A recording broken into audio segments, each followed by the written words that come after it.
तो आपका टॉपिक है LCR का।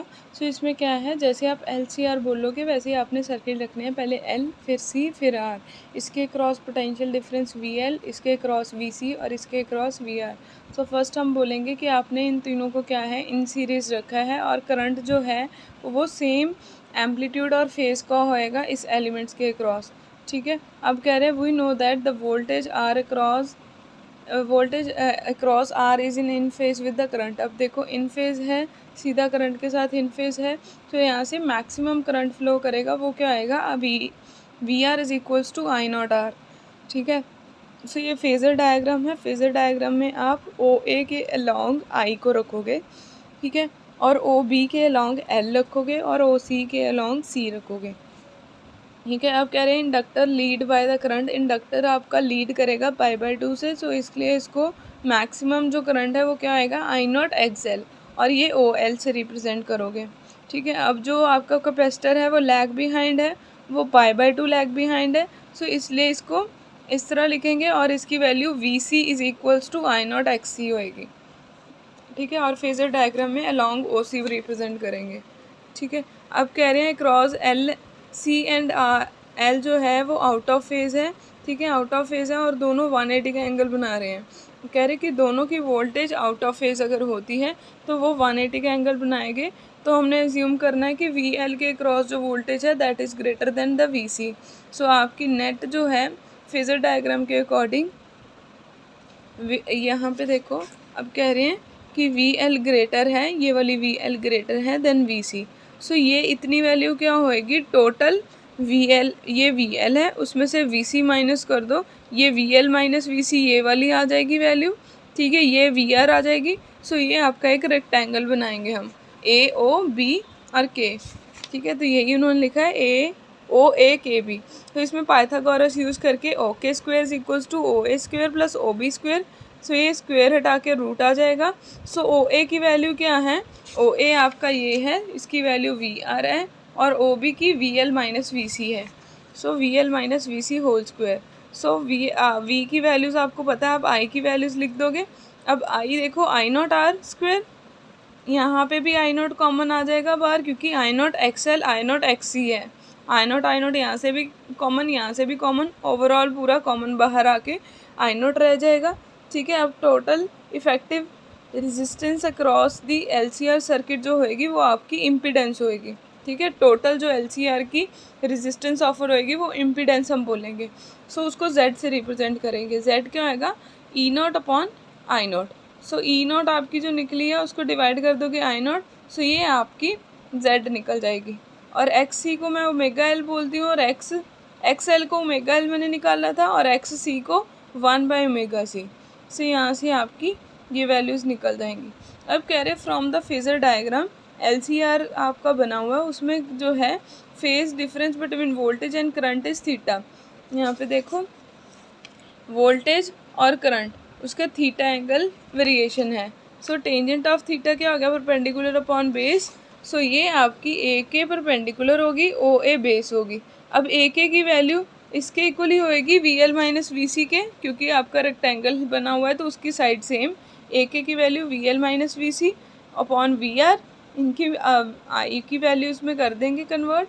ठीक है, सो यहाँ से जब I की वैल्यूज़ में कन्वर्ट करोगे, ऊपर आई नॉट, यहाँ पे भी आई नॉट, वो कैंसिल होके tangent of theta is equals to क्या बच जाएगा, XL minus XC upon R। यही बच जाएगा, आई नॉट की टर्म्स यहाँ से कैंसिल हो जाएंगी। सो यहाँ से आपके पास ये बच जाएगा XL upon XC upon R।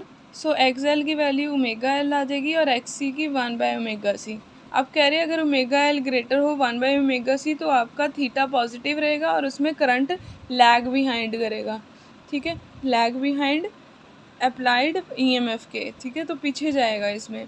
अब कह रहे हैं कि अगर वो दोनों इक्वल हो जाते हैं तो थीटा 0 हो जाएगा, करंट अप्लाइड जो है वो भी आपका इन फेज आ जाएगा जितना EMF है। ठीक है, अगर लेस होएगा तो वो लीड करेगा। सो ये रिजल्ट्स आपने एज इट इज़ याद करने हैं। नेक्स्ट है कि आपने करंट में से अगर करंट की वैल्यूज़ ली, आपने अब यहाँ पे थीटा की वैल्यूज़ ली हैं, tan थीटा की, और इम्पीडेंस निकाली है। अब कह रहे हैं कि करंट फेज डिफरेंस और इम्पीडेंस की वैल्यू कितनी निकलती है जब आप ये ऑल्टरनेटिंग ईएमएफ दे रहे हो।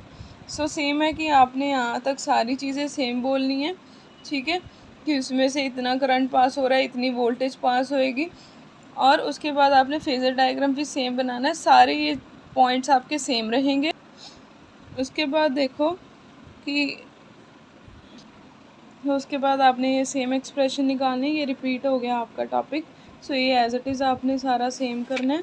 नेक्स्ट है कि आपने एल और आर लिए हैं, न्यूमेरिकल है कि वोल्टेज ये जो अप्लाइड है वो 150 वोल्ट है और एल और आर लगे हुए हैं आपके इन सर्किट में, ठीक है। तो इसमें impedance, reactance, phase difference between I and E आपने निकालना है। सो फर्स्ट मेरे को इंडक्टेंस पता है। इंडक्टिव रिएक्टेंस क्या होती है? XL is equals to omega L 2 pi nu L. सारी वैल्यूज़ पर पुट करके एल की वैल्यू पुट कर दोगे, ये आपकी एक्सएल की वैल्यू आ जाएगी। अब इम्पीडेंस क्या है आपको पता है, R square XL minus X C. अब कह रहे हैं एक्स सी इसमें नहीं लगा तो वो ज़ीरो हो गई। सो आर स्क्वायर माइनस एक्सएल आ गया। आर का स्क्वायर कर दो, एक्सएल की वैल्यू आपने यहाँ निकाली थी उसका स्क्वायर करके रूट निकालो, ये इम्पीडेंस हो जाएगी, ठीक है। सो इम्पीडेंस निकलने के बाद टेंजेंट ऑफ थीटा निकाल लेंगे, वो क्या है, XL minus X C upon R, ठीक है। सो यहाँ से एक्स सी आपके पास नहीं है, वो क्या आ जाएगा, XL upon R. So XL upon R ले लोगे, ये क्या थी 9.42 अपॉन आर। सो ये आपकी 0.042 अपॉन आर आ जाएगी। सो इसका थीटा डिफरेंस क्या आएगा, 43 डिग्री माइनस 18 मिनट्स, ठीक है। सो इसमें अब आई वी की वैल्यू निकालनी है। ई वी की वैल्यू आपके पास निकली हुई थी, उसको जेड से डिवाइड कर दो, ये 10.948 एम्पेयर निकल जाएगी। अब नेक्स्ट है L C oscillations. L C oscillation में क्या है कि अगर आपने एल लगाया, उसके इन सीरीज़ आपने यहाँ पे सी लगाया है, K2 की लगाई है और यहाँ पे बैटरी लगा के K1 की लगाई है। अब कह रहे हैं कि कैपेसिटर सी जो है is connected to the inductor of inductance L through a key K2। आपने इन दोनों को कनेक्ट करा है, एक K2 की लगा के, और सेल को कनेक्ट करा है विद द की K1। अब कह रहे हैं जब की K1 हम पुट करेंगे तो सेल जो है वो कैपेसिटर को चार्ज करेगा। Some energy from the cell is stored in dielectric medium between the plates of the capacitor and form electrostatic energy. तो इसमें जब चार्ज एक्यूमुलेट होएगा तो इसमें क्या है, इलेक्ट्रोस्टैटिक एनर्जी जो है वो बननी शुरू हो जाएगी। अब कह रहे हैं कि प्लग की K1 जो है उसको आपने रिमूव कर देना और K2 को पुट करना है। सो जैसे ही आपका ये चार्ज इसमें एक्यूमुलेट होगा वो डिस्चार्जिंग स्टार्ट कर देगा। सो जैसे ही डिस्चार्जिंग स्टार्ट करेगा, when the capacitor is completely discharge, वो डिस्चार्ज होएगा, the energy stored in the capacitor applied a form of magnetic field energy around L. So इसमें डिस्चार्ज होएगा, करंट आएगा, करंट के क्रॉस क्या आएगा, आपकी मैग्नेटिक फील्ड जनरेट हो जाएंगी। As soon as the discharge of capacitor is complete, the current stops and magnetic flux with L start collapsing. So इसमें क्या है कि जैसे ही जैसे आपका करंट जाना शुरू हो जाएगा, चार्ज जाना शुरू हो जाएगा, ठीक है। सो जैसे ये डिस्चार्ज पूरा हो जाएगा, करंट क्या है, बंद हो जाएगा। जैसे करंट होएगा उसमें मैग्नेटिक फील्ड जो है वो भी कम होएगी और आपका जो एल है वो कोलैप्स होना शुरू हो जाएगा, मतलब जो इंडक्टर है वो कोलैप्स होना शुरू हो जाएगा। सो इससे क्या है, the induce EMF develop a start recharging the capacitor in opposite direction. So वो उसको रीचार्ज कर देगा ऑपोजिट डायरेक्शन में, and entire process is repeated. So पहले वो चार्ज होएगा, फिर वो जैसे डिस्चार्जिंग स्टार्ट करेगा आपका इंडक्टर में मैग्नेटिक फ्लक्स इंड्यूस हो जाएगा, ठीक है। सो उसके बाद जब जैसे ही करंट स्टॉप होएगा, आपका इंडक्टर कोलैप्स होना स्टार्ट होएगा और उसको दोबारा चार्ज करेगा। This energy taken from the cell. इसमें से क्या है, सेल में से एक बार ही एनर्जी लेनी पड़ती है और आपका जो सी एंड एल है उसमें ऑसिलेशन होती है, मतलब एल ऑसिलेशन देता है, पहले कंप्रेस होएगा, पहले एक्सपैंड हुआ फिर उसने कंप्रेस होना है, ठीक है। So the circuit has no resistance and no loss of energy. So इसमें लॉस ऑफ एनर्जी भी नहीं होता और आपकी कोई रेजिस्टेंस भी नहीं है, और इसमें ऑसिलेशन प्रोड्यूस होएंगी ऑफ सेम एम्पलीट्यूड, और इसको हम अनडैम्प्ड ऑसिलेशन बोलेंगे, ठीक है।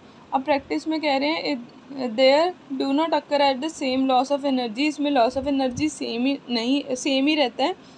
The amplitude of the oscillation goes on decreasing. पहले मैक्सिमम जाएगा, फिर जैसे ही करंट डिक्रीज होएगा ये यहाँ पे कम हो जाएगा।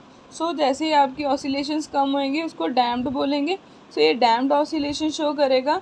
सो यहाँ से न्यू की वैल्यू क्या बन जाएगी, 1/2 pi root of L C. ठीक है, नेक्स्ट है कंजर्वेशन। कंजर्वेशन में क्या है कि आपकी जो total energy of L C circuit है वो comparison continuously between electric energy of C and magnetic energy of L. So इसमें टोटल एनर्जी में क्या होता है कि इलेक्ट्रिकल एनर्जी सी की, क्योंकि वो डिस्चार्जिंग करता है, और मैग्नेटिक एनर्जी ऑफ एल क्योंकि उसमें मैग्नेटिक फ्लक्स इंड्यूस होता है। If we neglect the energy less in the form of heat due to the same resistance, we can sum the electric energy and magnetic energy in the LC circuit remain the constant everywhere। अगर कहते हैं कि heat loss से कुछ जो resistance के according जो निकल रहा है, एनर्जी निकल रही है, वो लॉस हो रही है, तो आपकी सम ऑफ इलेक्ट्रिक एंड मैग्नेटिक जो है वो हर बार सेम चलेगी।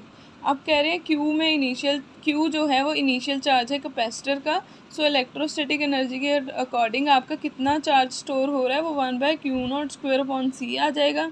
अब कह रहे हैं when current through inductor at time t is equals to 0। So current 0 होता है तो मैग्नेटिक फील्ड इंड्यूस कितनी होगी 1/2 Li², वो भी 0 हो जाएगी। सो टोटल एनर्जी क्या होएगी E0 इज इक्वल्स टू जो आपका चार्ज एक्यूमुलेट हुआ है plus 0। So total energy will be equals to 1/2 Q0² upon C।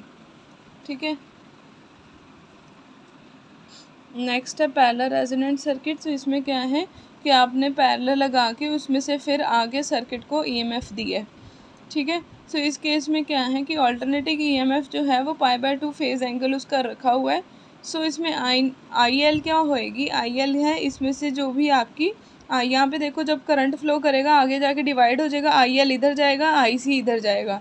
ठीक है, जो आई एल है उसका π/2 फेज डिफरेंस रखा ही है, मैंने बोला ही है आपको। सो इसमें क्या हो जाएगा आई एल लिख के I0 साइन ω/t माइनस π/2, और ओमेगा I0 की वैल्यू क्या होती है E0 अपॉन XL। ठीक है, ये हमें पता ही है E0 अपॉन XL जो पहले निकाली हुई है। अब कह रहे हैं सी के केस में वो लीड करेगा, आगे जाएगा।